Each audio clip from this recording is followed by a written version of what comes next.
Hey guys, how you doing? This is Ken Susi here at Fishman, and you are watching another Fishman Partnership Series event. Today we have Martin Guitars on the line, and as you know, if you've seen these partnership series before, we take our time to, this is a time for us to highlight our relationship, Fishman and Martin Guitars, and it's just so great. We allow you guys to hop into the conversation, ask questions, and just participate. So Martin's here, and they have a few special announcements. And before we put them on, head over to www.fishman.com, and you can see our acoustic, our electric, and our MIDI products.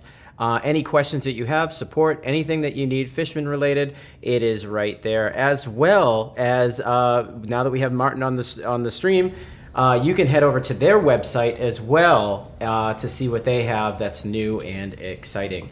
So I will not be hosting this event. I will be popping in every once in a while to say hi to you, just like you guys are over here right now saying good afternoon. Bob, how you doing? You're from Massachusetts, and it's pretty cool. It's 2 in the morning where you are. So guys, feel free to hop in and engage in this conversation. I will not be hosting. I'll be popping in, but we have Rob Ketch heading over here. Rob, how you doing? I'm doing good, Ken. Thanks very much. Good afternoon, everyone. Thank you very much for tuning in to the first Fishman Partnership Series of 2021. This is where we're going to really dig into the details on some of the very, very cool brands that we work with and the fantastic new instruments that they're launching. Today, it's my pleasure to introduce to you Mr. Skip Beltz, who is the Director of Product Management at CF Martin Guitar. Good afternoon, Skip. How are you? I'm good, Rob. Thanks for having me on today. You bet. bet. It's fun to join you guys and talk electronics and guitars. Yeah. Heavy on the guitars, and special thanks to Somai Music for staying up super late and watching us from India. So, it's appreciated. Hopefully, they'll have some fun and learn about some guitars today, which is what I'm certainly hoping to do. Skip, I know Martin has had some very, very cool launches this year so far. The David Gilmour collection of guitars, fantastic. The Double OL Earth guitar, super cool with the Robert Getzel artwork. And I know you also have several acoustic electric instruments that debuted just this year for 2021. And we absolutely want to dig into all of them today. The one that we're going to start with is the DJr-10E StreetMaster guitar. We're going to watch just a little video clip of that, and then Skip, if you don't mind, we'd love to learn all about this cool new guitar. Sounds great. All right.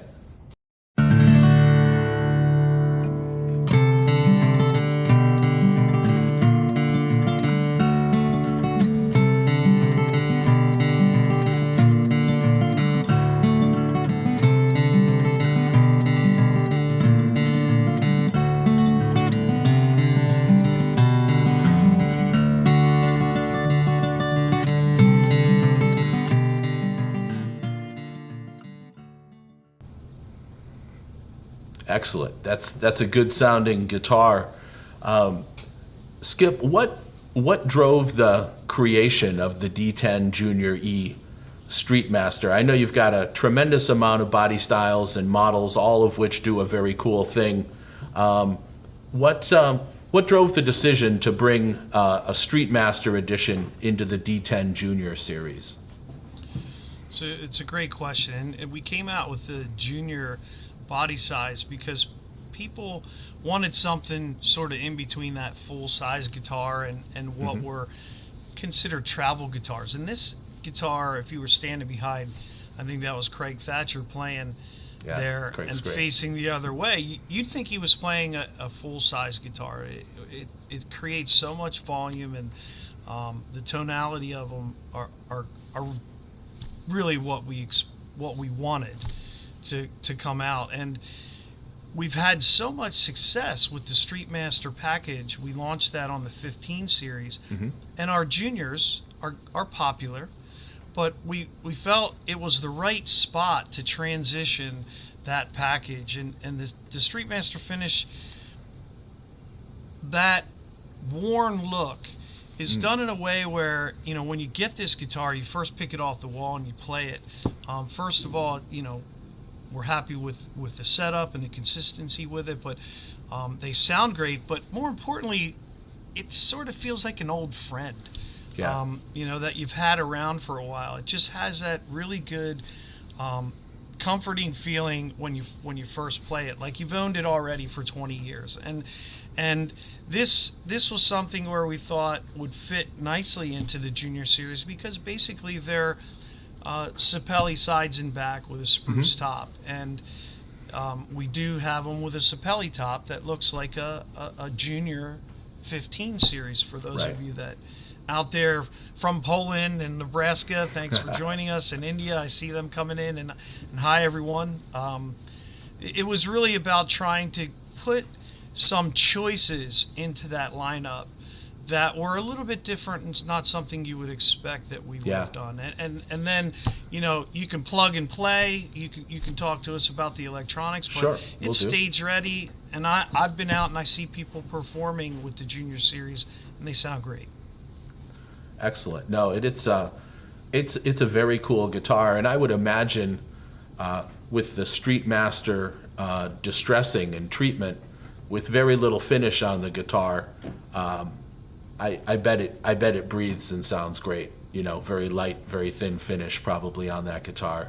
And to your point, the fact that it is a guitar made to be able to take with you wherever you go, because of the distressed finish, you might not have to need to be as precious with it, in that it's a very, to your point, it's a very comfortable guitar with a you know, with a very casual and worn-in feeling. So it's cool, and Craig sounds great when he plays it.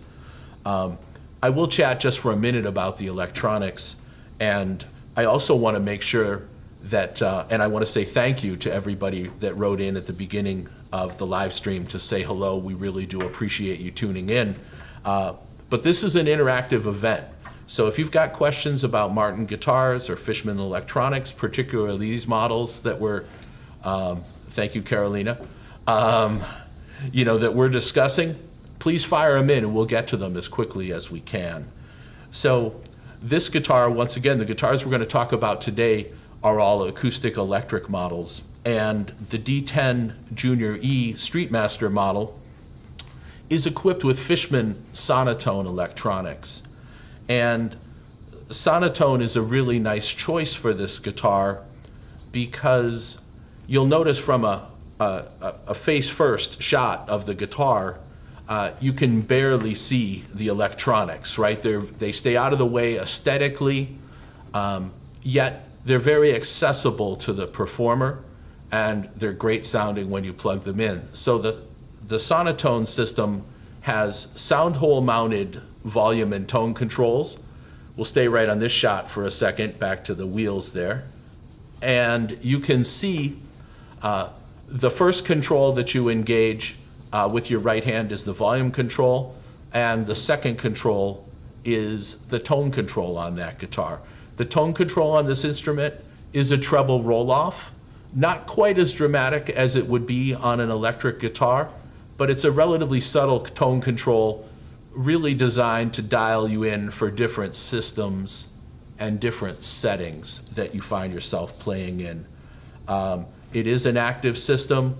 It is completely buffered, so you can plug it into almost anything and get a great tone out of it.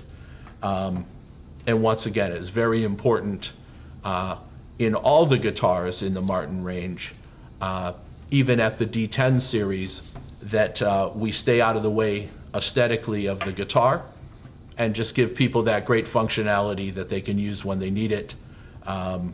Yet there's no holes in the side and nothing is modified. So yeah, and very cool. Rob, I'll piggyback on your comment there. You know, we've been doing this a little while, so we've seen a lot of changes come through, and I have to say that when Fishman was able to help us innovate to inside the sound hole controls. That was a big step.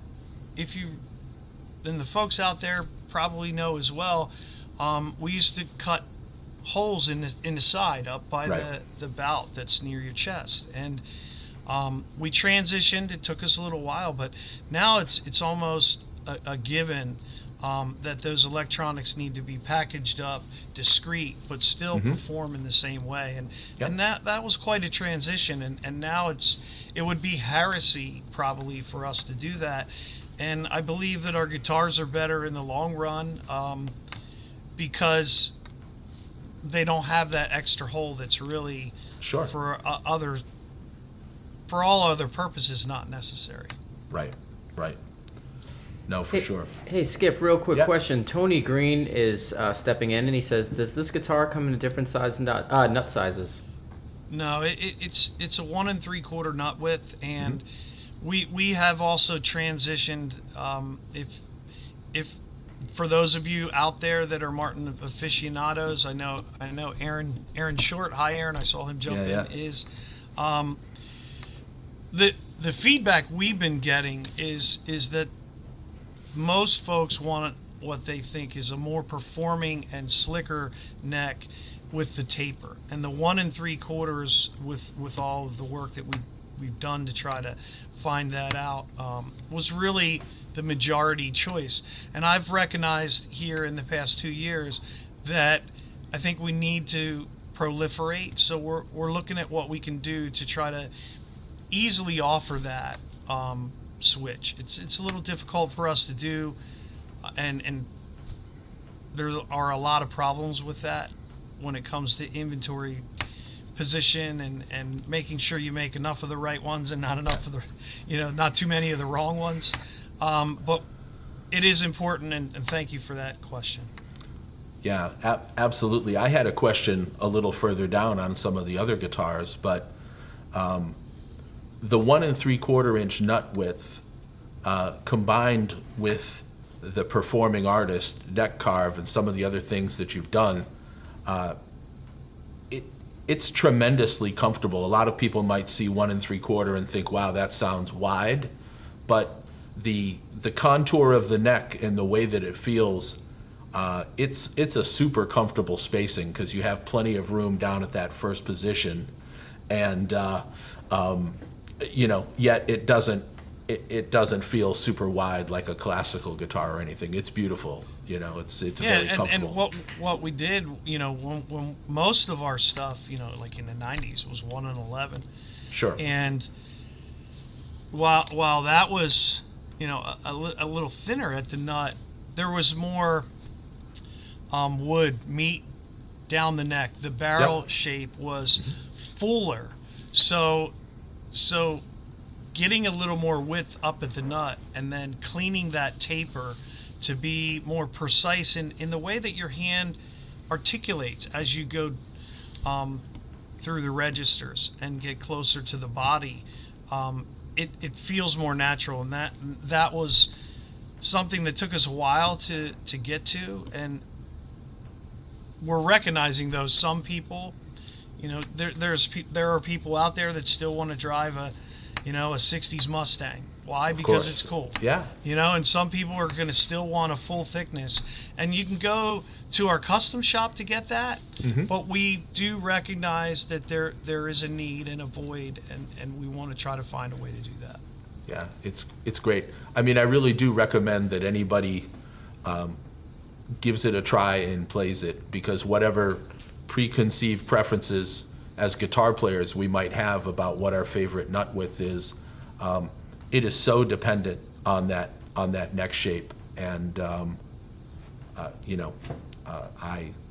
I was amazed when I learned that it was 1 3/4 after playing it, because it just didn't feel that wide in the hand. It felt great. So awesome. Well, let's fortunately, we've got a bunch of additional cool guitars to check out here. Let's jump to the GPC 13E Ziracote guitar. We'll watch a little video of that, and then we'll dig into the details on that one.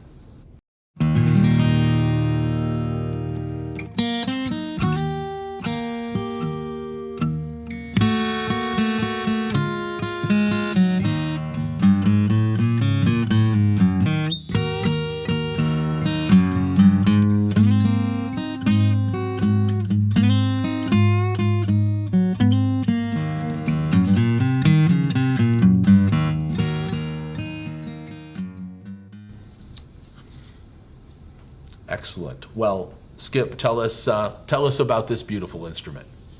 Well, this guitar for me was super fun to do, because we're looking to find a way to get our lower priced instruments to be more visually aesthetically pleasing.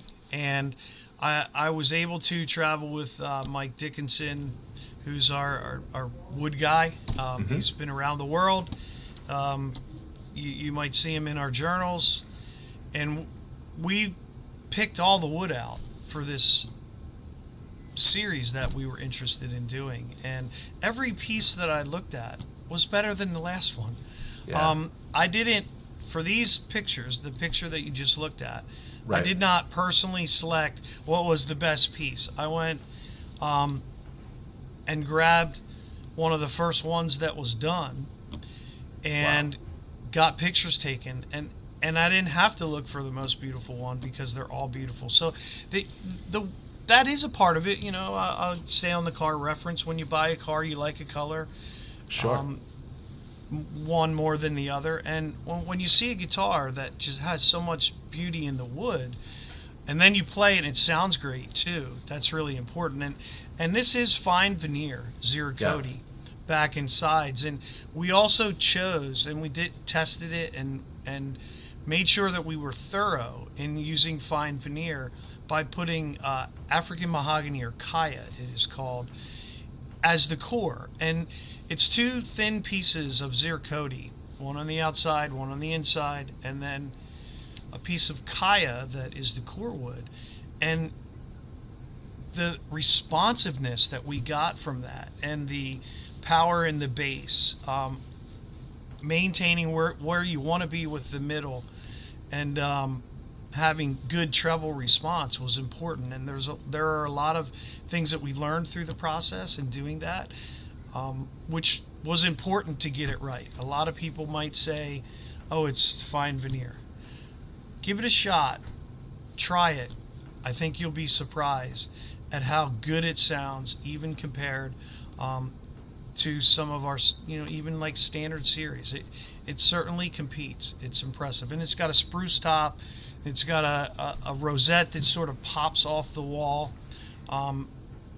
We've had good success with the Road series, and this is another piece that's going to help us along the way. And this is also stage ready. And Robbie, you can tell us a little bit more about the electronics, but the tuner inside the sound hole has been a huge bonus for us, and really just a great addition to our electronics that come in our guitars. Awesome. Well, I'd be happy to dig into the electronics a little bit. This guitar is your GPC body, which I think is a relatively new Martin guitar body shape, right, Skip? Last 10 or 15 years or so? 2010, which is almost like a baby when Martin guitars getting close to 200 years. Right on. No, it's cool. It's obviously, it's become its own thing. That is that GPC body has a great sound.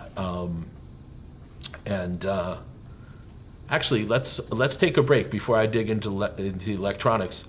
Let's take Christopher's question here, where he's asking about the chance of making a new model with stainless steel fret wire in the future. Yeah, it's a good question. We have done some models over the years, limited edition type things, that we use stainless steel. The XD, I think you're talking about our X series in a Dreadnought cutaway shape.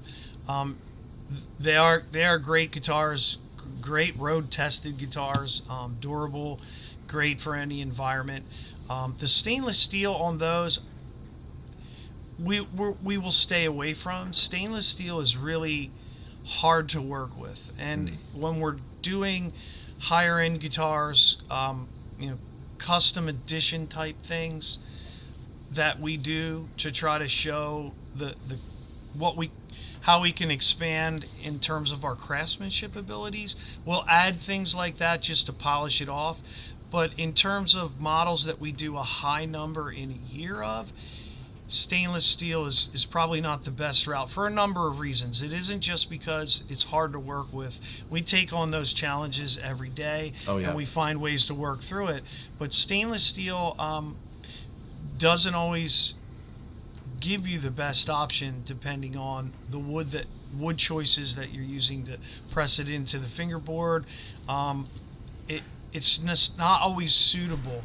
Yes, if you have great ebony and you can pair that up with stainless steel, that works really well. Doesn't work really great with rosewood in the way that you have to process that.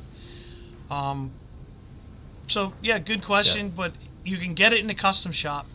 Okay. I have a question regarding the stainless steel frets.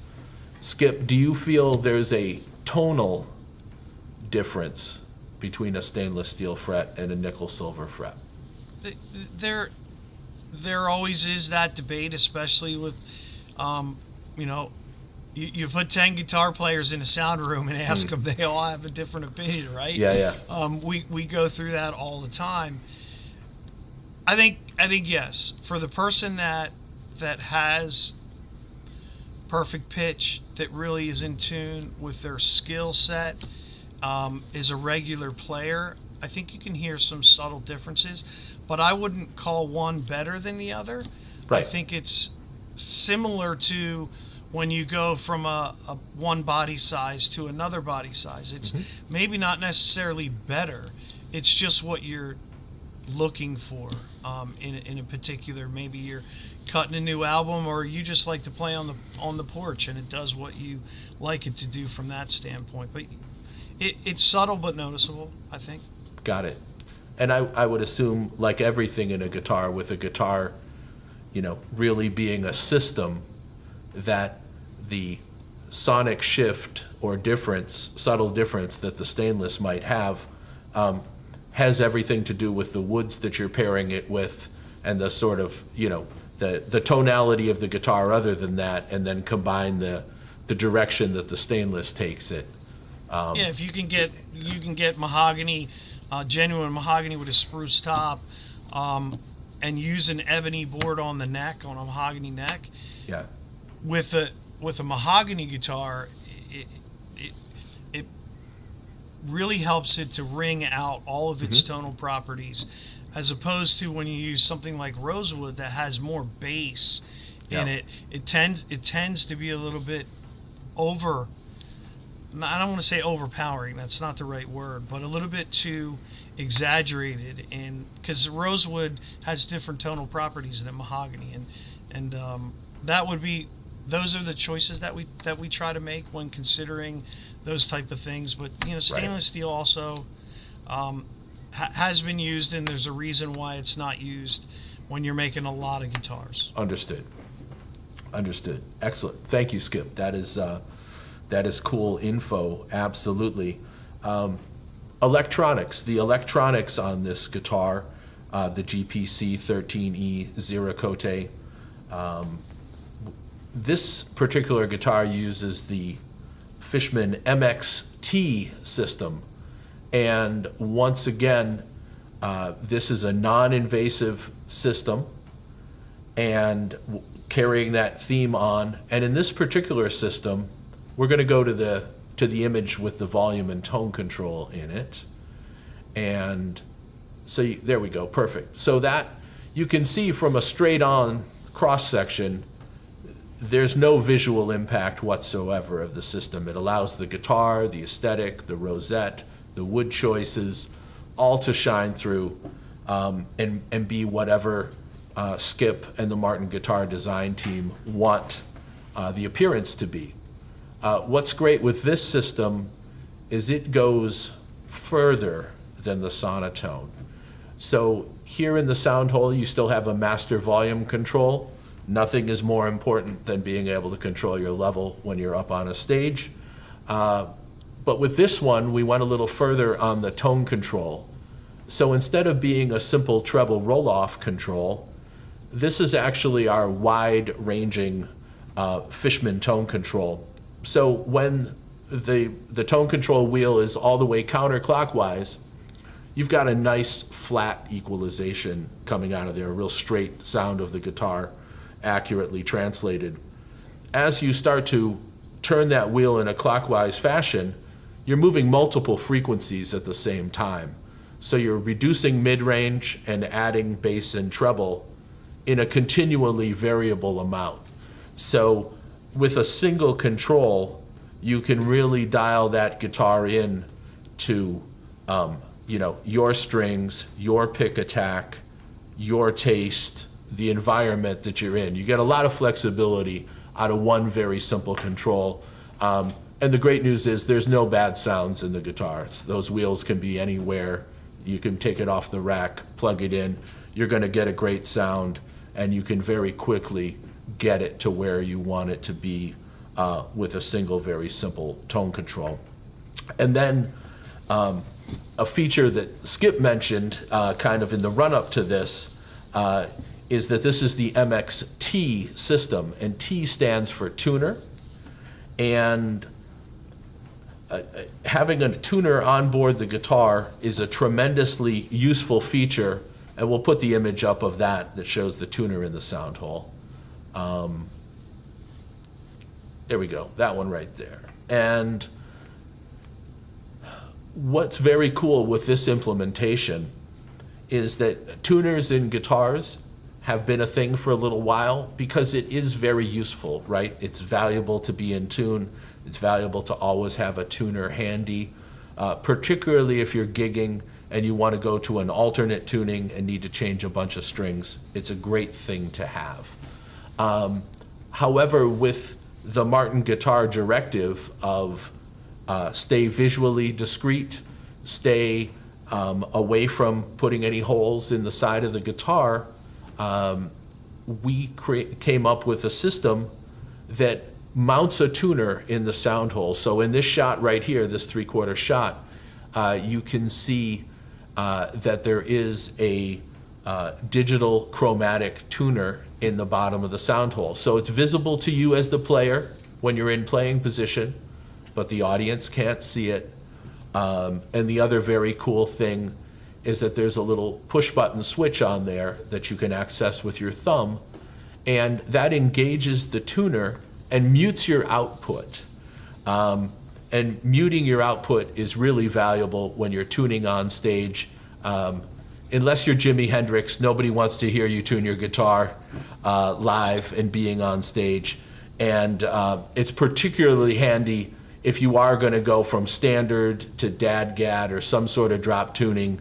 You can get right in, get visual, and when you re-engage the guitar, disengage the tuner, the sound comes back live, and you know you're perfectly in tune before you play. So that is a cool system that we developed with and for the Martin guitar team. And you guys have done a great job with that, because Thank it's helped us. And even though, yeah, this was part of the process of, things that we wanted, but walking away from it and taking a look, it helped us to add a certain elegance to the guitar that I'm not sure they had before, that sort of puts it into the next level. I agree. It's a great looking guitar, and aesthetically the electronics stay out of the way, right? The design of the guitar, the materials of the guitar, the sensibility of the guitar, they're all there, and the electronics are there with a lot of function and elegance, and just kind of stashed under the hood, if you will, in that, to go back to our car analogy. It's road ready. It's road ready too. We've changed to, we actually call them a soft shell case. It could be called a gig bag too, but it is so much more like a case from a protective standpoint. Right. Yet it doubles as a gig bag. It's very light. It's just throw it over your shoulder and you go. It's a really complete package for what we call the Road Series. Yeah, no, I like it. It's very, very cool. And also in the Road Series and in the 13E series Ziracote, there's also a Dreadnought version of the guitar, which of course is the famous Martin guitar body shape. Let's take a quick look and listen to that video and check out the sound of the Dreadnought model.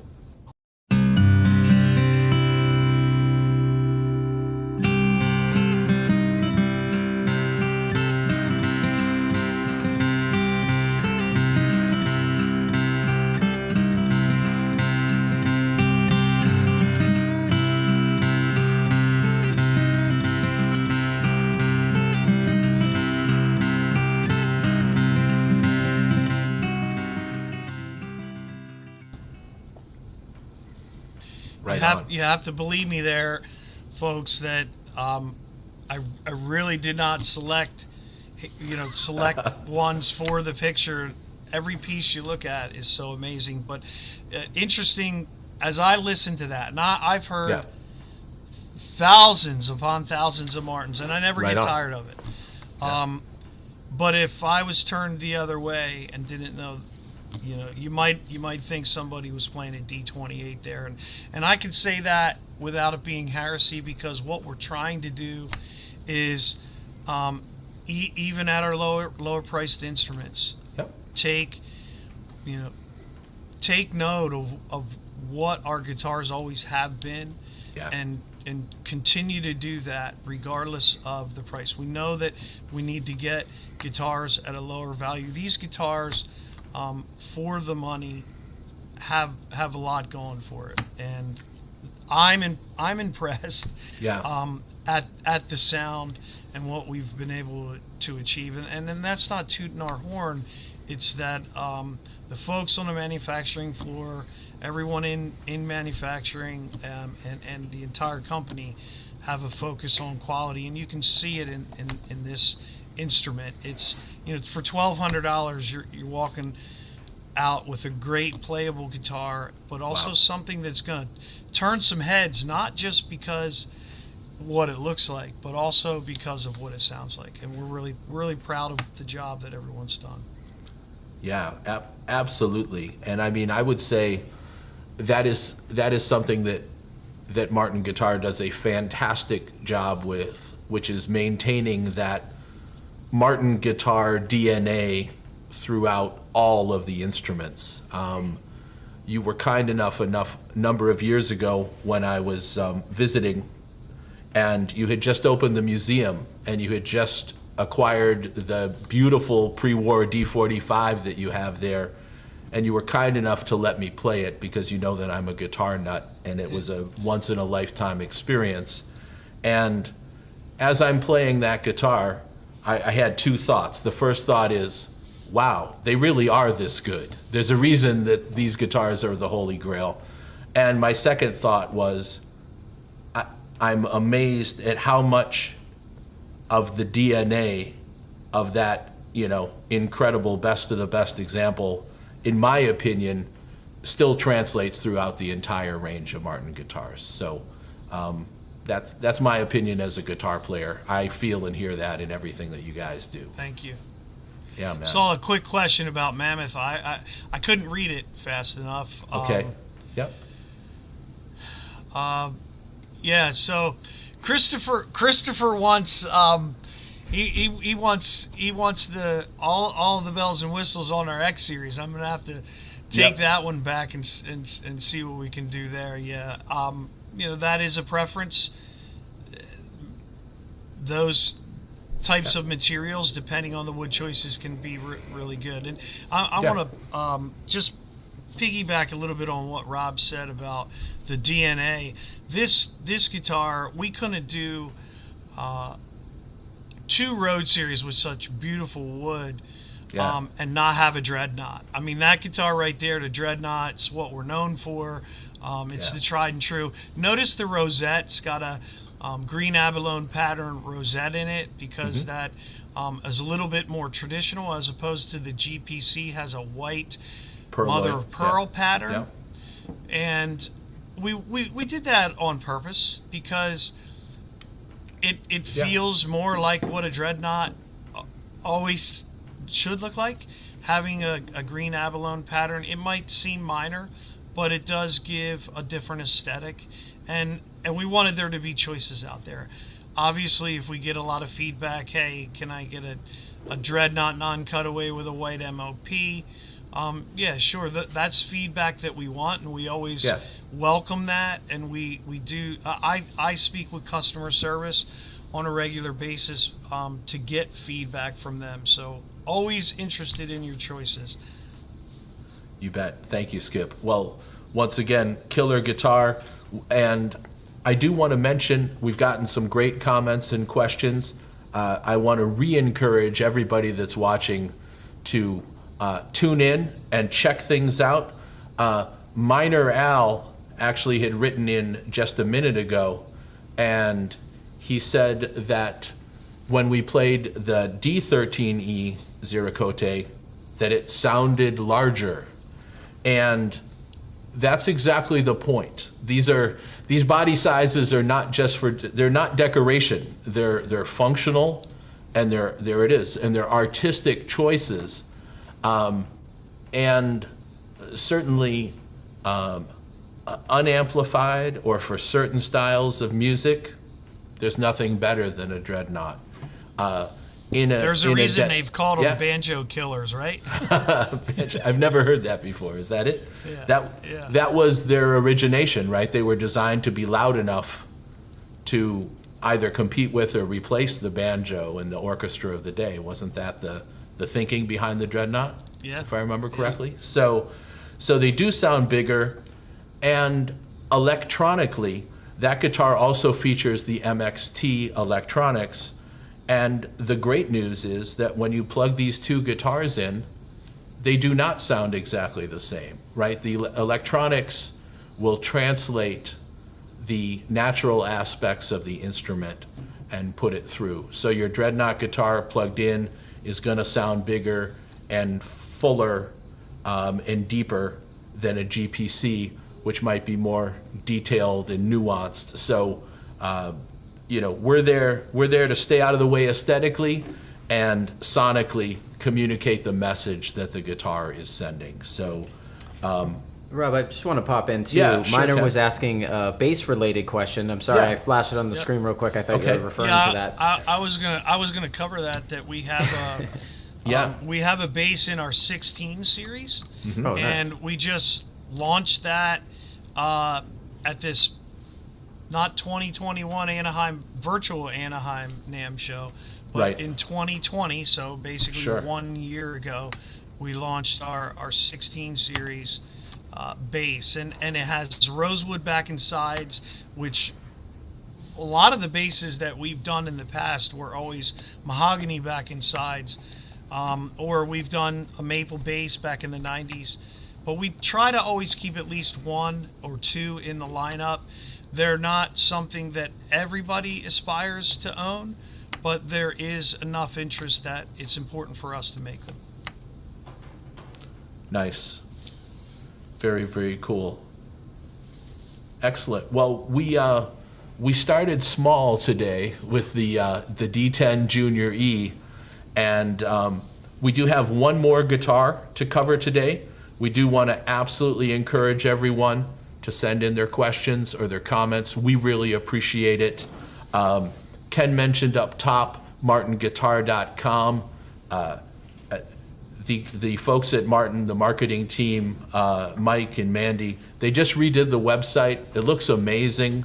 So if there's any details or information that you need, we've put it up here to check out, but please go there and poke around. There's beautiful photos and tons of information on all the guitars we covered today, and the hundreds of other great guitars that Martin makes. So please be sure to do that when you get a chance. It's a lot of fun.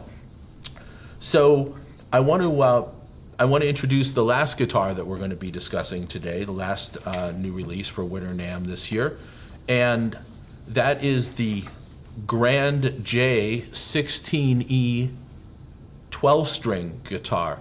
Let's watch and listen to the video of this guy, and then we'll dig into the details on that one.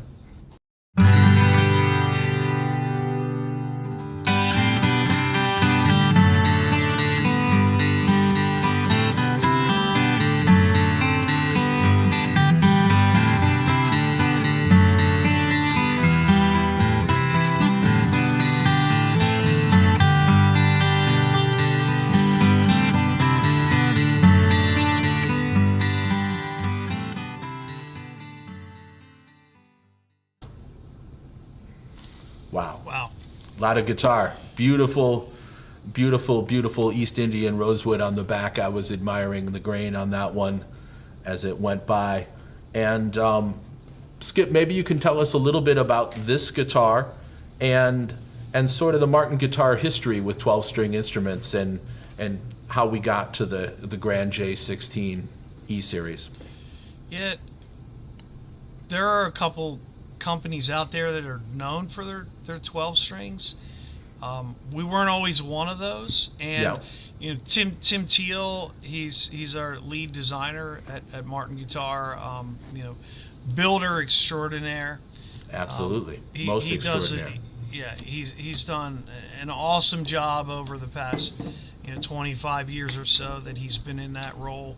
Just knows anything and everything about guitars, and this was really his sort of body shape, and we've tried to put it in a few different spots.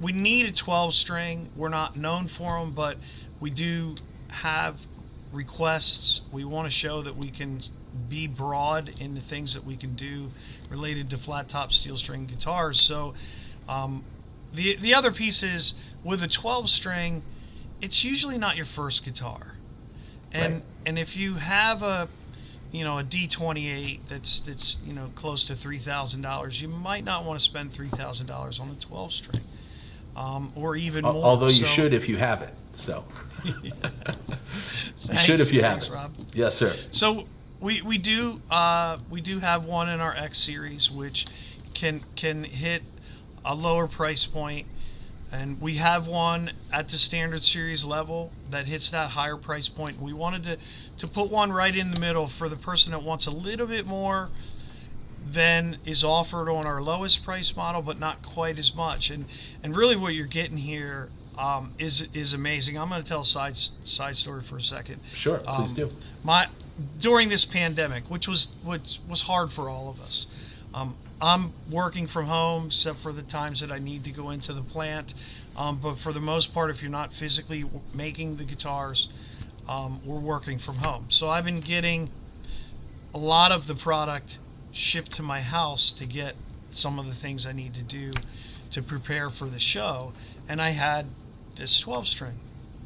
And my son, who has started playing guitar and has gotten pretty good, I did not know he was playing a 12 string at college, so I asked him to check it out. I could not believe it. Sounds like a whole orchestra in your hands. I mean, I can play it, but I'm not really that great. But he impressed me at how advanced he got. But I could not believe how full the sound was coming out of this guitar was, and it looks really big. It's deceiving though. The 16 series, we've gone with a 000 depth. So that depth is, how close it gets to your body or how far away.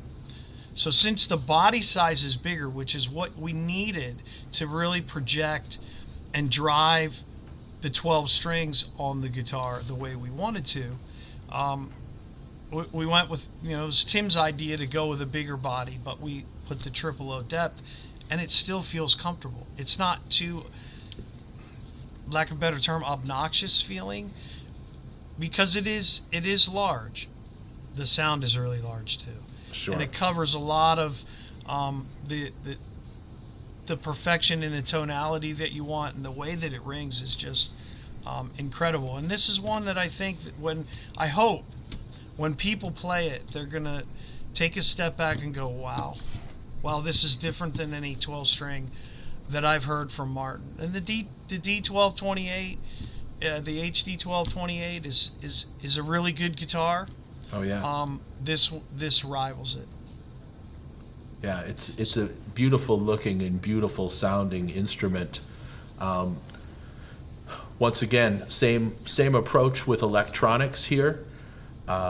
We went with a completely non-invasive system, and with this guitar, we went with our hand-constructed in the USA Fishman acoustic matrix transducer under the bridge, And this is the Matrix VT Enhance electronics package that is in this guitar. And this is also a system that we developed with and for Martin Guitar. So under the bridge, you've got our acoustic matrix transducer, and it's an under-saddle pickup, and all under-saddle pickups look very similar. What's very, very cool with the acoustic matrix, and makes it different than everything else that's out there, is it's made out of a vibration sensing copolymer.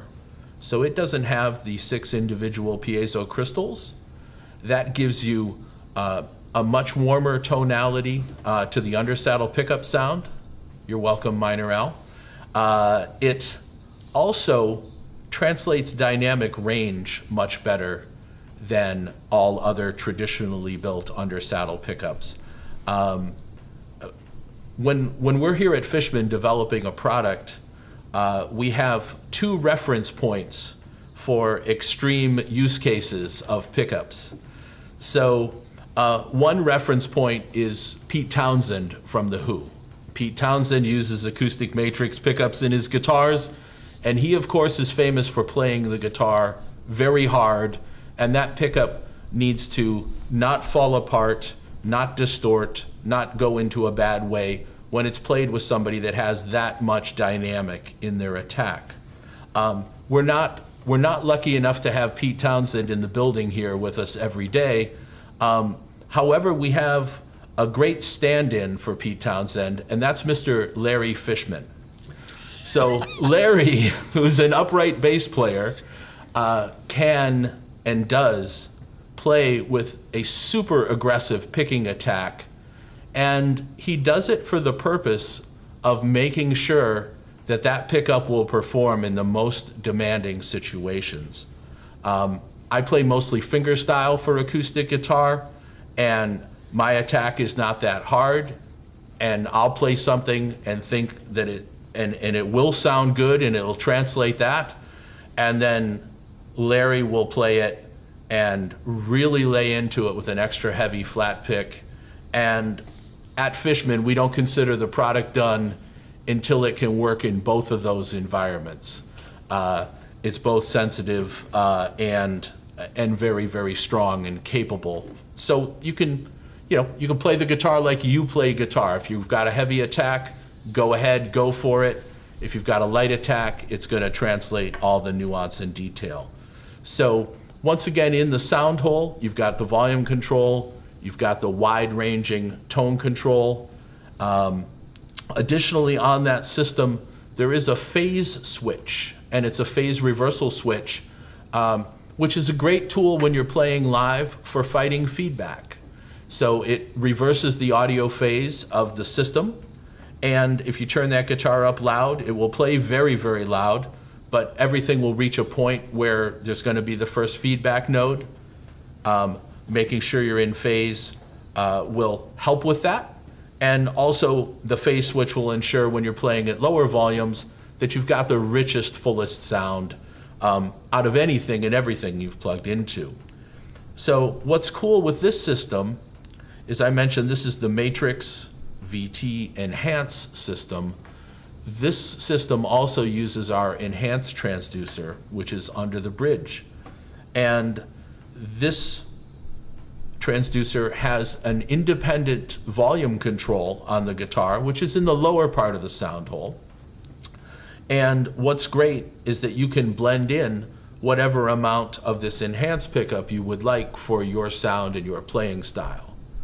So the Enhance does something very different than the acoustic matrix does. The Enhance, at an extreme setting, right, if you crank it way up, it does a great job at capturing percussive styles, right? When people are tapping on the guitars, the pickup is still very feedback resistant and well controlled, but you get that huge explosive transient of percussion style, and that's at an extreme setting of the enhanced control. The great news is, much like that fancy car that's in the picture behind Skip, you don't need to floor the gas pedal all the time. You can take that enhanced control and just use it a little bit. And to me, particularly on the 12-string guitar like we're looking at, just a very small blend, maybe 10, 15, 20% of the enhanced pickup, brings out all this nuance and detail in the guitar. It's great for finger picking. It's great for harmonic sounds on the guitars. Really, really cool. So it's a tasteful additional flavor that can be brought in. And once again, there's settings and styles where 100% of it will be the best setting. And there's settings and styles where you might enjoy just a very light blend of it. But once again, there's no bad sounds in this guitar. You adjust those controls and dial them into your taste, your playing style, and your situation. So I'd love to see that guitar just one more time, the Grand J 12-string up there. Yeah, I mean, that beautiful. was a really thorough job. Talking about those electronics, Rob, I mean that because the thing with, we've all been around, and I've been in plenty of places where there happened to be, somebody playing and trying to get their 12-string to sound good. Sure. It's a hard it's a hard job if you don't have the right package. Yep. I mentioned about Sawyer playing that guitar for me, but then when I got to go into the plant to get a few other things, I was able to plug it in and then pass it around to some folks that could really play, and it just holds together so well. And that is a problem if you don't have the right setup, especially in bigger bodies, and with Rosewood specifically, because Rosewood drives such a very strong bass response. It also has these wonderful colors in the tonality, but that can get lost if you don't have the right setup. And this, like you said, you really can't mess it up. The enhanced portion of it, if you give it all it's got, it'll still be okay, but you'll find the right balance depending on your playing style, and it'll be really quick and simple to get there. Yeah, it's very user friendly, as are all of these guitars, which is great because when somebody's first encountering a guitar, they may or may not have the benefit of an expert explaining things to them. They may be just grabbing it off the wall somewhere and checking it out. And no matter what, you want them to have a great experience. But I'm glad to hear that people at the plant were digging the 12-string plugged awesome. in. Yeah, it's beautiful. Hey, at a side note, I help with the forecasting of how many do we think we're going to sell, all the things that business in general you need to do, you need to plan. What did I miss the mark? Because I try to look at history and all of the repeat performers that you could kind of look at, and this one did so much better than we expected, and we're really happy about that, and hopeful that all the consumers, when they get it into their hands for the first time, experience the same thing that we did. And your feedback is important to us. Absolutely. Well, Skip, thank you very much for taking the time today. I really appreciate it. I learned a lot about Martin guitars and the process, which is really valuable. Thank you to everyone that did watch today, and extra thanks to everyone that sent in all the great questions and comments. Please absolutely do make sure to go visit martinguitar.com and see these guitars and all the other great guitars that they have. And as Ken mentioned early on, fishman.com if you've got any questions on Fishman electronics or amplification or any of the gear that we make. So this is the Partnership Series. My name is Rob Ken.